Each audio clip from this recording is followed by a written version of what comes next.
and members of council. We appreciate the opportunity to address you here today. With me are Lisa Wengel and Rob Daly. Both will be speaking in a moment.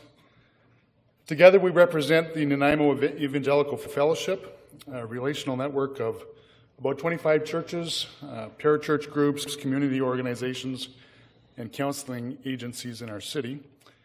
And together we represent literally thousands of citizens of Nanaimo. We're here today because of an incident that transpired in these chambers at a meeting of the Committee of the Whole on May the 5th, 2014. And first of all, I want to acknowledge that the interaction that we've already had with many of you has been cordial and constructive. I also want to acknowledge that several members of council have expressed apologies for the tone and language of the debate on that afternoon, and we accept those apologies without reservation. Yet this issue is a matter of public record, and the action of council on May 5th requires a public response.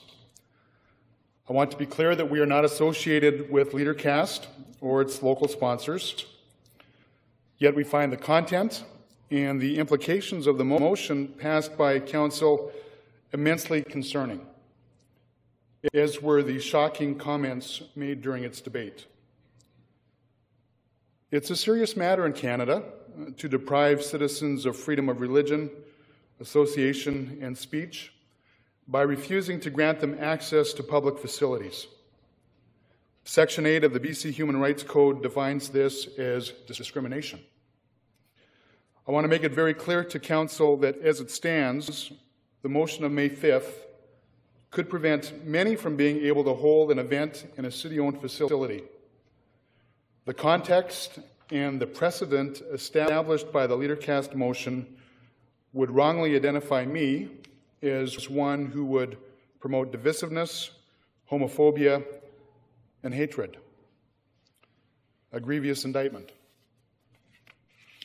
Council is not properly informed about the Leadercast event, but the real issue that brings me here today is that council is either uninformed or disregards the Canadian Charter of Rights and Freedoms. This document, Part 1 of our nation's Constitution, says, and I quote, "Everyone has the following fundamental freedoms: freedom of conscience and religion, freedom of thought, belief, opinion, and expression, including freedom of the press, freedom of peaceful assembly, and freedom of association. To hold and express a different opinion on matters of marriage or sexuality is not hate speech as defined by Section 319 of the Criminal Code.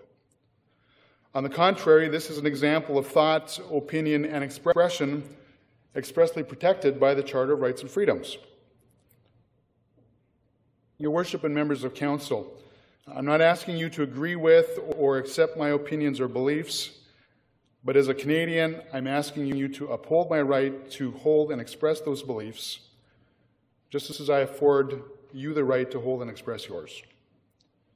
All of us in our nation must learn and understand what it means to live in a tolerant, pluralistic society, and we look to our elected officials to serve and protect us all. Today, this delegation serves as the unified voice of thousands of Nanaimo citizens who need to hear this council affirm their commitment to protect the fundamental freedoms of all citizens, even when those thoughts, beliefs, opinions, and expressions contradict their personal views. And as such, we urge that council approve a motion that reaffirms men and women of all faiths can hold and follow their beliefs without prejudice, as guaranteed under the Canadian Charter of Rights and Freedoms, and so maintain equal access to the use of all city-owned facilities available to the public.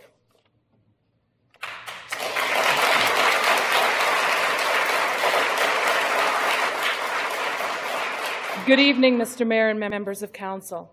I have reviewed the recording of the City Council meeting of May 5th a number of times, feeling stunned that the hurtful comments coming forth, especially those aimed at our Christian community, were those of our civic leaders.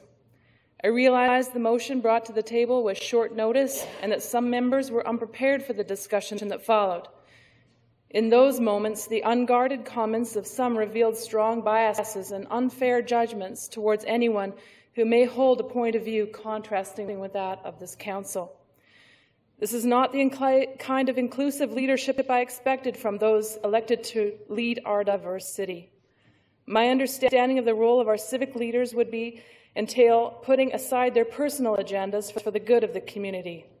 Expected that ensuring equal access to properties that we all share in the purchase and the maintenance of with our tax dollars would be your concern, and not deciding for yourselves who does or does not belong in our city or on our property according to who will or will not hold to your way of thinking. I want to read a quote from a poster that I read in a classroom at John Barsby Community School, a poster created to encourage young people to vote. It's, in quote, "I am Canadian, a free Canadian, free to speak without fear, free to worship in my own way, free to oppose what I believe wrong, free to stand up for what I think right, free to choose those who shall govern my country. This heritage of freedom I pledge to uphold for myself and all mankind," end quote, adapted from Prime Minister John Diefenbaker, July 1st, 1960.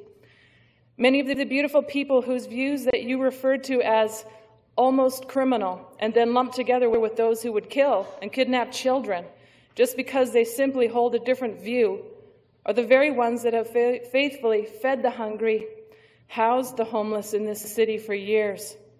Personally, I'm aware of many who sacrificially give time and money to organizations that directly support a vast number of those in need in one way or another in this very city. There are people of all types of faiths in this community whom, by the implications of this motion, you would not permit to even gather here on this public property anymore. Not only them, but anyone associated with them. This could, for instance, include anyone who even knew any of the more than almost 2,000 that gathered at Bevan for the Easter service. In conclusion, I'm here to request two things. First of all, an apology for the despairing words spoken towards the members of our faith community. We were unfairly represented as haters and criminals. Second, I'm in agreement with those who are represented here. I also support the call for this council to approve a motion that City Council affirms that men and women of all faiths can hold and follow their beliefs without prejudice as guaranteed under the Canadian Charter of Rights and Freedoms, and so maintain equal access to the use of all city-owned facilities available to the public.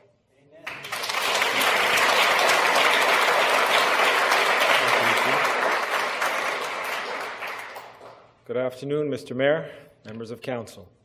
I too was surprised and saddened to learn of the motion passed by City Council to cancel the Leadercast event scheduled for May 9th at the Vancouver Island Conference Centre. But let me add that I'm not here to discuss the decision, but rather the conversation that led up to it and the motion's implications. As I listened to Council discuss the proposed motion, I was grieved by the divisive and disparaging way those who would disagree were characterized, especially men and women of faith, and specifically those who identify themselves as Christians. As a longtime resident of Nanaimo, I would remind Council that Christians have a long and notable history in our city, going back to its incorporation in 1874. Over the years, tens of thousands of Nanaimo residents have taken part in the ministries of the church and served our city in many different areas, including education, medicine, construction, technology, policing, law, government, homemaking. The list is surely endless. They are widely known as law-abiding, tax-paying, caring, and devoted members of our society.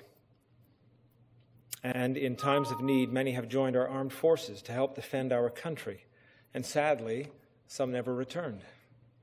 I say this to emphasize the disbelief I felt when members of our community were included among those committing acts of terror and hate. This was uncalled for, unfounded, and offensive. To include Christians among those who recently kidnapped hundreds of Nigerian schoolgirls, most of whom are Christian young people, or to number them with the man who tragically killed 2 mill employees here in Nanaimo, was outrageous. In addition, contained in the language of the motion is the implication that any church or organization holding a traditional view of marriage be excluded from the use of our public facilities, facilities that belong to all residents of our city. While it is true that we may not agree on every aspect of civil life today, including marriage, that is no reason to vilify and marginalize men and women of faith who have lived well and served our city honorably since its founding. Therefore, I also support the call for City Council to approve a motion that reaffirms men and women of all faiths can hold and follow their beliefs without prejudice, as guaranteed under the Canadian Charter of Rights and Freedoms, and so maintain equal access to the use of all city-owned facilities available to the public. Thank you. Thank you, sir. Did you,